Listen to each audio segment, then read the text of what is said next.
ada yang bisa saya bantu? Iya nih, saya lagi bingung. Saya diminta untuk membangun sebuah patung emas di mana tingginya harus sama dengan 4 kotak yang ada nih.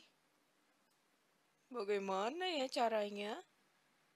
Oh, tenang saja Yang Mulia. Yuk, saya bantu kali ini. Tadi saya sudah coba, tapi ternyata ia cuman butuh 1, 2, 3. Ya, Yang Mulia. Coba Yang Mulia perhatikan baik-baik. Apa benar cuma 3 kotak? Yang Mulia menyusun kotak tersebut dari satu kotak ke kotak lainnya itu masih ada jaraknya. Padahal kalau kita mau mengukur tinggi dari patung emas tersebut tidak boleh ada jarak lagi Yang Mulia antara kotak satu dan kotak lainnya. Itulah cara mengukur yang tepat. Oh, begitu ya. Baiklah, saya akan coba ya sekali lagi. Tidak boleh ada jarak ya di antara kotaknya. Iya, benar Yang Mulia. Tidak boleh ada jarak ya di antara kotaknya. Coba saya akan ukur lagi kali ini. 1, 2, 3, 4, 5. Ya, kelebihan kali ini. Nah, Yang Mulia, maaf ya, kali ini Yang Mulia mengukur kotaknya itu tidak mulai dari bagian patung yang paling bawah. Dan lihat kotaknya yang di atas melebihi dari patungnya Yang Mulia. Jadi, Yang Mulia coba sekali lagi, tapi kali ini mulailah dari bagian paling bawah patung, yaitu di sini. Dan nanti selesai menghitung di bagian atas patung. Jadi mulai dari bagian paling bawah patung dan selesai di bagian paling atas patung seperti ini. Tidak boleh lebih dan tidak boleh kurang ya. Baiklah, saya akan coba deh sekali lagi nih. Nih, tidak ada jarak ya. 1, 2, 3. Wah, ternyata tepat 4 ya. Ternyata tinggi patungnya Yang Mulia itu sudah benar. Sama dengan 4 kotak yang sama besar yang disusun. Jadi Yang Mulia sudah benar. Hai adik-adik, sekarang kita akan belajar untuk mengukur panjang menggunakan penggaris ya. Kita punya satu soal di sini. Manakah yang menunjukkan cara mengukur panjang persegi panjang yang benar? Jadi kita punya 3 pilihan. Kita lihat adik-adik di pilihan yang pertama ada sebuah persegi panjang di mana diukur dengan penggaris. Dua penggaris ini mengukur persegi panjang dari sisi ke sisi. Jadi kita lihat penggaris yang ini nih adik-adik lihat ya ada 2 penggaris. Dan penggaris yang ini mengukur dari awal persegi panjang sampai ke tengah. Dan disambung dengan penggaris yang lainnya yang mengukur dari bagian tengah sampai akhir persegi panjang yang ada. Jadi, pilihan yang pertama ini merupakan pilihan yang paling benar loh adik-adik. Kita periksa dulu deh ya. Dari pilihan yang kedua, kita lihat di sini. Ada sebuah persegi panjang dan 2 penggaris yang mengukurnya. Di sini 2 penggaris tersebut mengukur persegi panjang namun ada jarak antara penggarisnya. Jadi, ini bukanlah pilihan yang tepat karena penggarisnya itu melebihi dari panjang persegi panjang yang ada ya. Lalu bagaimana dengan pilihan yang ketiga? Kita lihat di sini, persegi panjangnya masih sama. Lalu 2 penggaris mengukur persegi panjang namun tumpang tindih. Jadi ia tidak mengukur dari awal sampai akhir persegi panjang yang ada. Kita coba soal selanjutnya yuk. Manakah yang menunjukkan cara mengukur penghapus yang benar? Pilihan yang pertama kita lihat nih. 2 penggaris mengukur penghapus namun tumpang tindih. Jadi masih ada jeda atau jarak dari akhir penggaris yang tidak mengukur penghapus dengan benar karena ia saling menindih di tengah-tengah ya adik-adik. Lalu bagaimana dengan pilihan yang kedua? 2 penggaris mengukur penghapus namun ada jarak. Nah, jadi ia tidak mengukur dengan cara yang benar. Bagaimana dengan pilihan yang ketiga di sini? 2 penggaris mengukur penghapus dari sisi ke sisi. Jadi kita lihat penggarisnya itu mengukur dari awal sampai akhir penghapus. dan tidak ada jarak di antara mereka ataupun tumpang tindih. Jadi pilihan yang ketiga merupakan pilihan yang paling tepat. Kita coba yuk soal selanjutnya. Berapakah panjang lantai bank di bawah ini dalam meter? Gerakan atau pindahkan penggaris untuk mengukurnya adik-adik. Yang ditanyakan lantai bank. Berarti kita akan ukur bagian bawahnya ya. Seperti ini nih. Kita gerakan, kita pindahkan nih mulai dari awal lantai bank. Lalu kita lihat berapa meter ya sampai ke akhir lantai bank. Di sini di penggarisnya di bagian ujung kiri atas ada M yang artinya itu satuan meter atau mulai dari 0. Kita hitung 1, 2, 3, 4. Ternyata ada 4 meter. Berarti panjang dari lantai bank tersebut adalah 4 meter. Kita coba soal lagi ya. Berapakah panjang lapangan rumah Maria dalam meter? Lagi-lagi kita akan pindahkan penggaris ke sini nih adik-adik. Kita tempelkan ujung penggaris ke bagian awal dari lapangan lalu kita hitung deh panjangnya berapa. Ada 1, 2, 3, 4, 5, 6, 7, dan 8 meter. Jadi panjang lapangan rumah Maria itu sama dengan 8 meter. Ternyata mudah ya adik-adik ya. Yuk kita coba soal yang lain. Berapakah panjang baki kue cookies dalam sentimeter? Yang ditanya adalah panjang baki. Jadi kita harus mengukur sisi yang paling panjang ya adik-adik. Bukan sisi yang satunya yang ke atas yang lebih pendek. Kita akan pakai sisi yang paling panjang.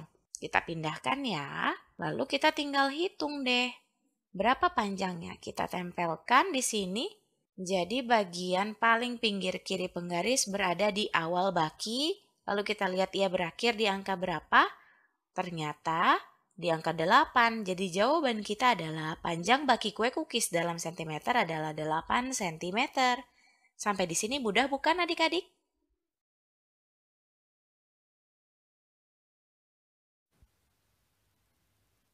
Hai adik-adik, di video kali ini kita akan mengukur objek menggunakan dua satuan unit yang berbeda ya. Di sini kita sudah punya sebuah gambar persegi panjang. Jadi gunakanlah untuk mengukur garis yang berwarna hijau menggunakan persegi panjang yang ada dan penggaris sentimeter. Nah adik-adik, seperti yang kita dapat lihat, persegi panjang ini panjangnya sama seperti garis yang berwarna hijau ya. Jadi garis yang berwarna hijau ini panjangnya adalah 1 persegi panjang yang ada. Sedangkan bila kita menggunakan penggaris sentimeter, panjang dari garis hijau ini adalah 6 cm. Jadi yang kita tahu bahwa panjang dari persegi panjang itu lebih panjang atau lebih pendek dari penggaris sentimeter adik-adik. Dari 1 cm tentu saja persegi panjang tersebut lebih panjang ya. Jadi kita membutuhkan lebih banyak atau lebih sedikit persegi panjang untuk kita mengukur garis yang ada. Tentu saja lebih sedikit ya, karena garis tersebut panjangnya hanya 1 panjang dari persegi panjang, sedangkan membutuhkan 6 cm. Jadi ia membutuhkan lebih sedikit persegi panjang. Yuk kita lanjut ke soal selanjutnya. Kita masih punya sebuah persegi panjang di sini ya. Jadi mari kita ukur garis yang berwarna biru menggunakan persegi panjang dan penggaris sentimeter. Kita lihat panjang dari garis biru ini adalah 2 persegi panjang ya. Dan panjang dari garis biru ini juga sama dengan 4 cm. Jadi panjang dari setiap persegi panjang itu lebih panjang atau lebih pendek dibandingkan 1 cm? Jawabannya lebih panjang ya, karena setiap persegi panjang itu panjangnya 2 cm, lebih panjang dari 1 cm. Jadi, kita membutuhkan lebih banyak atau lebih sedikit persegi panjang dibandingkan cm untuk mengukur garisnya adik-adik. Iya, lebih sedikit dong ya, karena kita lihat hanya butuh 2 persegi panjang. Kita ukur dalam centimeter membutuhkan 4. Oke, sekarang kita lanjut masih ke soal selanjutnya ya adik-adik, masih sama idenya nih. Sebuah persegi panjang kita akan ukur 1 garis berwarna hijau menggunakan persegi panjang yang ada. panjang dari garis hijau ini adalah 4 persegi panjang. Dan dalam sentimeter panjangnya adalah 7 cm. Jadi panjang dari persegi panjang lebih panjang dibandingkan 1 cm ya. Jadi kesimpulannya juga, kita memerlukan lebih sedikit persegi panjang dibandingkan sentimeter untuk mengukur garis yang ada. Halo, sekarang kita akan belajar tentang gimana sih cara mengira-ngira atau memperkirakan panjang suatu benda. Sekarang kita lihat nih, garis ini panjangnya 1 cm. Jadi jarak dari sini ke sebelah sini adalah 1 cm. Nah, sekarang berapa sih panjang mainan mobil-mobilan ini? Nah, di sini udah ada nih garis yang tadi ya, yang di atas itu, ini 1 cm.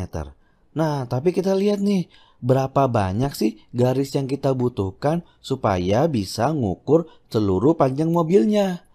Sekarang kalau misalkan kita gambar lagi nih, berarti ini 2 cm. Tapi ini nggak pasti ya, kira-kira aja.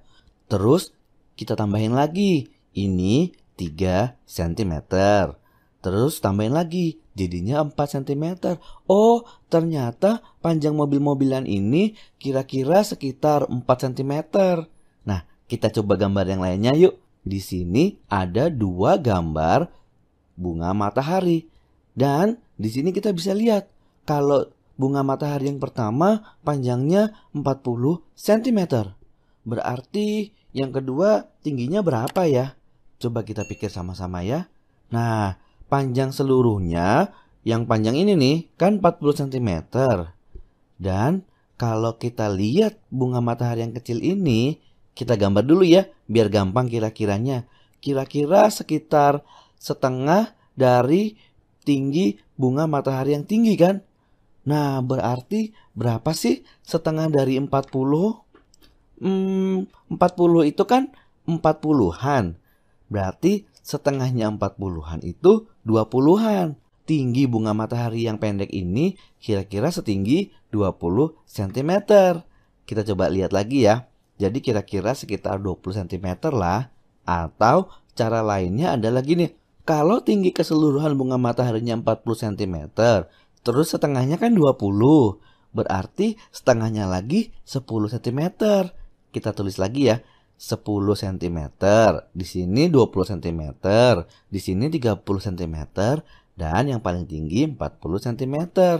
Jadi kita udah lihat kalau tinggi bunga matahari yang pertama itu 40 cm dan yang pendek itu setengahnya, berarti tingginya sekitar 20 cm.